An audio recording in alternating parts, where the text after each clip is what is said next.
અને આ પોકરણનો પીર એવું ક્યાં છે ભાઈ કે જગતના મેળા કદાચ અજમલ રાજાએ સાંભળ્યા ને ભાઈ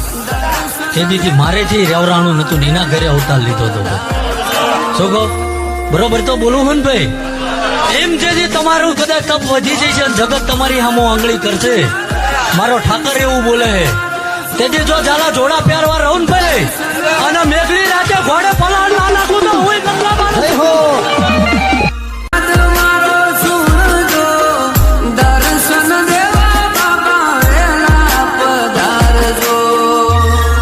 પોકરણનો પીર એવું ક્યાં છે ભાઈ કે જગતના મેળા કદાચ અજમલ રાજાએ સાંભળ્યા ને ભાઈ તેથી મારેથી રેવરાણું નતું ને એના ઘરે અવતાર લીધો હતો ભાઈ શું કહો બરોબર તો બોલું હું ને ભાઈ એમ જે તમારું કદાચ તપ વધી જશે જગત તમારી સામો આંગળી કરશે મારો ઠાકર એવું બોલે છે તેથી જો ઝાલા જોડા પહેરવા રહું ને ભાઈ